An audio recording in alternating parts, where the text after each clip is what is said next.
ตั้งแต่วันที่ 10 พฤษภาคม 2567 ที่ผ่านมาทางด้านรัสเซียนั้นเปิดฉากโจมตีเมืองคาคีฟอย่างต่อเนื่องมีการใช้ขีปนาวุธใช้โดรนยิงเข้าไปเมืองคาคีฟเนี่ยครับสร้างความเสียหายให้กับทางด้านเมืองแห่งนี้เนี่ยเรียกว่ามากมายเลยทีเดียวแม้ว่าฝั่งของยูเครนนั้นพยายามที่จะสกัดกั้นขีปนาวุธและโดรนจากฝั่งของรัสเซียแต่ดูเหมือนว่าทำได้แค่บางส่วนเท่านั้น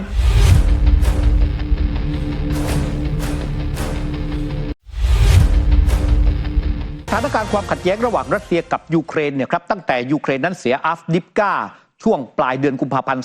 2567 นั้นก็พบเห็นนะครับว่ากองทัพรัสเซียนั้นเดินหน้าตะลุยในการที่จะยึดหมู่บ้านต่างๆเนี่ยเพิ่มขึ้นอย่างต่อเนื่องก่อนหน้านี้เนี่ยมีการรายงานข่าวนะครับว่ากองทัพของรัสเซียนั้นเนี่ยพยายามที่จะเข้ายึดเส้นทางนะครับเมืองชาซิฟยาแต่ดูเหมือนว่าเวลานี้ชะลอลงแล้วก็พุ่งเป้าเนี่ยในการโจมตีไปที่คาคีฟซึ่งเป็นเมืองใหญ่อันดับ2รองจากกรุงเคียฟนะครับคุณผู้ชมครับตั้งแต่วันที่ 10 พฤษภาคม 2567 ที่ผ่านมาทางด้านรัสเซียนั้นเปิดฉากโจมตีเมืองคาคีฟอย่างต่อเนื่องมีการใช้ขีปนาวุธใช้โดรนยิงเข้าไปเมืองคาคีฟเนี่ยครับสร้างความเสียหายให้กับทางด้านเมืองแห่งนี้เนี่ยเรียกว่ามากมายเลยทีเดียวแม้ว่าฝั่งของยูเครนนั้นพยายามที่จะสกัดกั้นขีปนาวุธและโดรนจากฝั่งของรัสเซียแต่ดูเหมือนว่าทำได้แค่บางส่วนเท่านั้นในขณะที่ทหารหน่วยภาคพื้นดินเนี่ยครับหรือว่าทหารราบนั้นก็มีการตะลุยเข้าไปข้างหน้าอย่างต่อเนื่องโดยพุ่งเป้าไปที่เมืองวอบชานนะครับคุณผู้ชมครับนี่คือสิ่งที่กำลังเกิดขึ้นอยู่นะครับสีชมพูนั้นเนี่ยคุณผู้ชมผมย้ำกันอีกครั้งนั่นเป็นพื้นที่ที่ทางด้านรัสเซียนั้นเนี่ยบุกยึดและตอนนี้สมรภูมิที่สำคัญนั้นอยู่ที่โดเนตลูฮานนะครับแต่ว่าช่วงสัปดาห์ที่ผ่านมานั้นกองทัพของรัสเซียนั้นเนี่ยครับกำลังพุ่งเป้าไปที่คาคีฟนะครับและจุดสำคัญที่กลายเป็นสมรภูมิรบหลักนั้นก็คืออยู่ที่วอบชานที่เป็นพื้นที่สีแดงนะครับที่อยู่ติดกับชายแดนของเบลโกรอดสำหรับวอบชานนั้นเนี่ยคุณผู้ชมครับเป็นพื้นที่ชายแดนที่อยู่ติดกับเบลโกรอดซึ่งเป็นเมืองหนึ่งของฝั่งรัสเซียห่างกันเพียงแค่เนี่ยครับ5 กิโลเมตรเท่านั้นเองดังนั้นสถานการณ์การสู้รบที่เกิดขึ้นนั้นอยู่ณจุดนี้ในช่วงสัปดาห์ที่ผ่านมานั้นมีการรายงานข่าวนะครับว่ากองทัพของรัสเซียนั้นสามารถยึดหมู่บ้านต่างๆเนี่ยครับตามเส้นทางที่จะมุ่งหน้าสู่วอบชานนั้นเนี่ยได้ถึง9 หมู่บ้านด้วยกันนั่นก็คือหมายความว่าทำให้ทหารของยูเครนนั้นต้องถอยร่นออกไปเรื่อยๆนะครับดังนั้นเนี่ยครับสมรภูมิรบที่กำลังเกิดขึ้นตรงนี้เพื่อที่ทางด้านฝั่งของกองทัพรัสเซียนั้นจะตอบสนองคำสั่งของประธานาธิบดีวลาดิเมียร์ปูตินครับก่อนหน้านี้ถ้าจำกันได้ช่วงเดือนมีนาคมนั้นประธานาธิบดีวลาดิเมียร์ปูตินเองเคยออกมาบอกนะครับว่าถ้าหากกองทัพยูเครนนั้นยังคงที่จะใช้ขีปนาวุธหรือว่าอาวุธรวมถึงโดรนโจมตีข้ามพรมแดนไปยังพื้นที่ของฝั่งรัสเซียนะครับสิ่งที่รัสเซียจะทำนั่นก็คือการที่จะต้องสร้างแนวกันชนเนี่ยให้มันใหญ่ขึ้นหรือว่ากว้างขึ้นดังนั้นเนี่ยครับคุณผู้ชมครับการมุ่งไปที่คาคีฟนั้นน่าจะเป็นการสร้างแนวกันชนที่สำคัญให้กับทางด้านรัสเซียนั่นเอง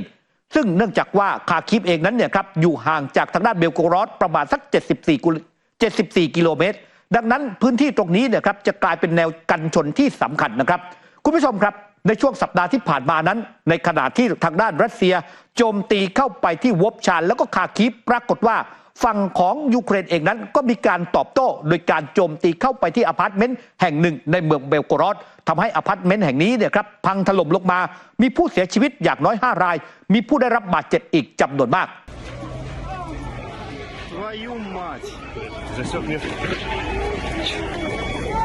концовку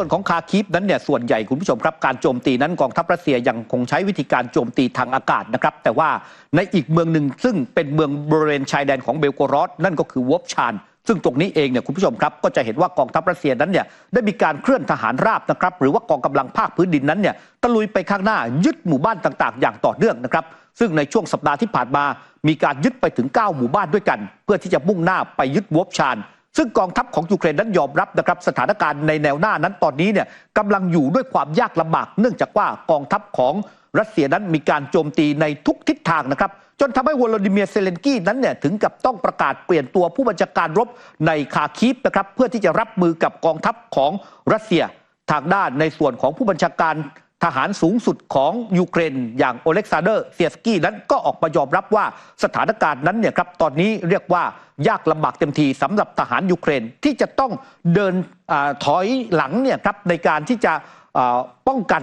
พื้นที่เอาไว้เนี่ยให้ได้มากที่สุดนะครับดังนั้นเดี๋ยวจะให้คุณผู้ชมเนี่ยดูสถานการณ์ที่กำลังเกิดขึ้นในเมืองวอบชานว่ากองทัพของรัสเซียนั้นเนี่ยครับใช้วิธีการตะลุยในแนวราบเนี่ยครับเพื่อที่จะทำลายสิ่งกีดขวางรวมถึงยึดหมู่บ้านต่างๆในเมืองแห่งนี้ครับสถานการณ์ในแนวหน้านั้นก็ยังคงดุเดือดอย่างต่อเนื่องนะครับในขณะที่ทางด้านประธานาธิบดีวลาดิเมียร์ปูตินผู้นำของรัสเซียซึ่งเพิ่งที่จะเข้ารับตำแหน่งเนี่ยครับในสมัยที่ 5แน่นอนครับสิ่งที่ปูตินนั้นกำลังทำก็คือมีการปรับเปลี่ยนเรื่องของคณะรัฐมนตรีปรับเปลี่ยนเนี่ยครับในการที่จะ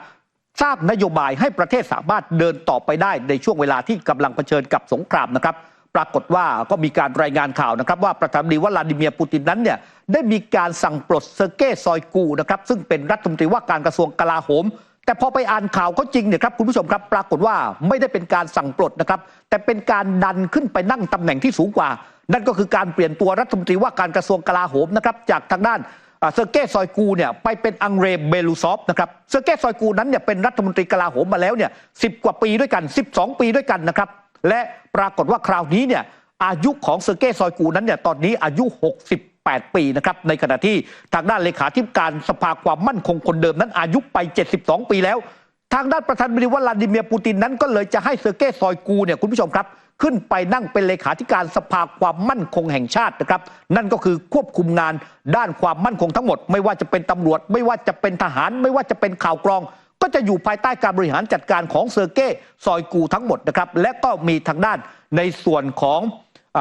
รองเลขาธิการสภาความมั่นคงซึ่งเป็นอดีตประธานาธิบดีของรัสเซียอยู่แล้วนะครับซึ่งเรื่องนี้เนี่ยนั่นก็คือดมิตรีเมดเวเดฟนะครับซึ่งเป็นที่น่าสนใจอย่างมากเพราะอย่าลืมนะครับว่าดมิตรีเมดเวเดฟนั้นเนี่ยที่ผ่านมาเคยออกมาวิพากษ์วิจารณ์การทำงานนะครับและการเผชิญหน้าระหว่างรัสเซียกับยูเครนแล้วก็ออกมาประกาศว่าพร้อมที่จะใช้เรื่องของอาวุธนิวเคลียร์ดังนั้นการผนึกกันกำลังกันกับทางด้านเซอร์เกย์ซอยกูและดมิตรีเมดเวเดฟจึงเป็นเรื่องที่น่าสนใจนะครับและในส่วนของรัฐมนตรีว่าการกระทรวงกลาโหมนั้นเนี่ยก็เอาทางด้านอังเรเบลูซอฟซึ่งเคยดำรงตำแหน่งรองนายกรัฐมนตรีของรัสเซีย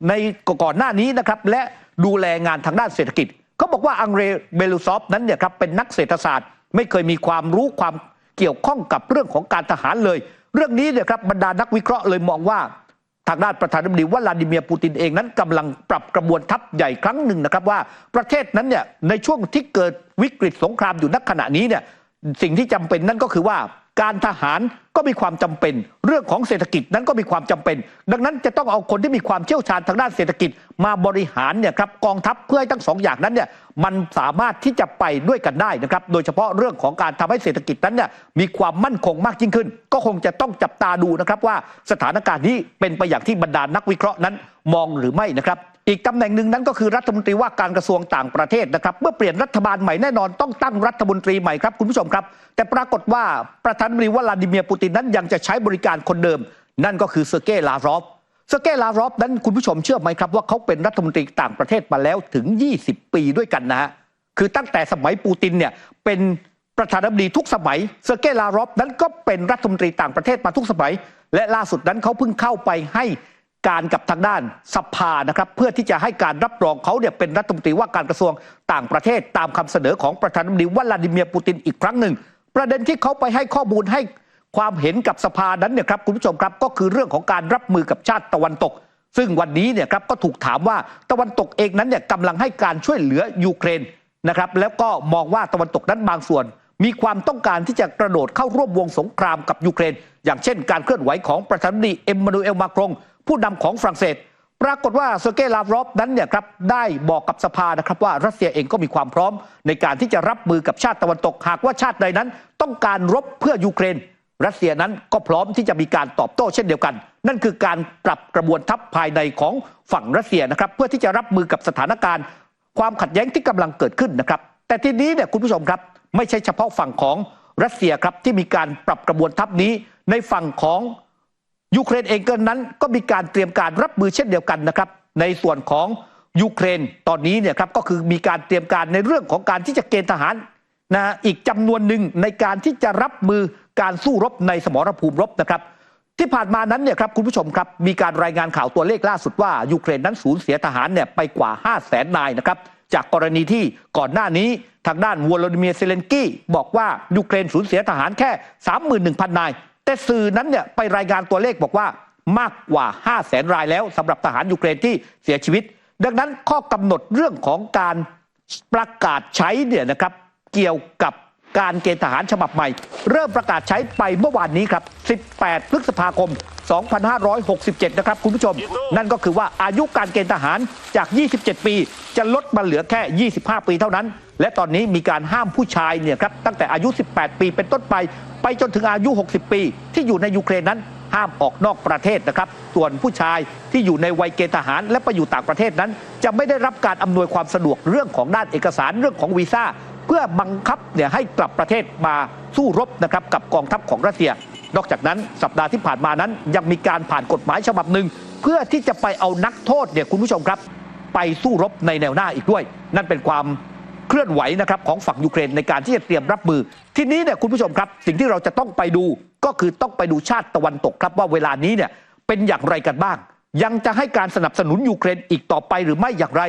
ล่าสุดเนี่ยครับหลังจากที่ประธานาธิบดีเอ็มมานูเอลมาครงนั้นเคยออกมาบอกนะครับว่าฝรั่งเศสไม่ตัดความเป็นไปได้ในการส่งทหารของฝรั่งเศสนั้นไปช่วยยูเครนรบเนี่ยก็มีคำเรียกร้องของทางด้านรัฐมนตรีว่าการกระทรวงต่างประเทศของลิทัวเนียนะครับคุณผู้ชมครับได้ออกมาเรียกร้องนะครับให้ชาตินาโต้นั้นเนี่ยดำเนินการในการส่งทหารหรือว่าผู้เชี่ยวชาญพิเศษทางด้านการทหารนั้นเนี่ยเข้าไปสู้รบในประเทศยูเครนนะครับแต่ปรากฏว่าสิ่งที่เขาเสนอนั้นเนี่ยพูดได้ไม่นานครับคุณผู้ชมครับทางด้านเลขาธิการของนาโต้อย่างเยนสโตเทนเบิร์กนั้นออกมาประกาศทันทีนะครับว่านาโต้ไม่มีแนวคิดแบบนั้นนาโต้ไม่ต้องการเข้าสู่ความขัดแย้งในสมรภูมิรบเนี่ยโดยตรงนะครับแต่ยังคงที่จะยืนยันให้การสนับสนุนยูเครนอยู่ทีนี้เนี่ยครับเมื่อนาโต้พูดแบบนี้คุณผู้ชมครับก็ต้องไปดูชาติต่างๆในการที่จะจัดหาอาวุธยุทโธปกรณ์ต่างๆเนี่ยให้กับทางด้านฝั่งของยูเครนนะครับ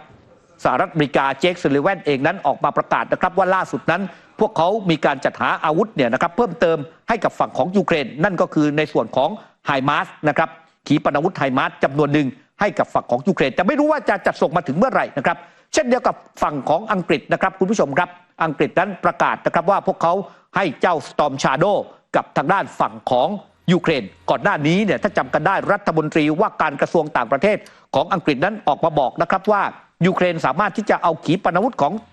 อังกฤษเนี่ยที่ให้แล้วเนี่ยไปใช้โจมตีหรือว่าไปใช้ในวัตถุประสงค์ใดก็ได้นะครับแล้วแต่ที่ยูเครนนั้นจะตัดสินใจ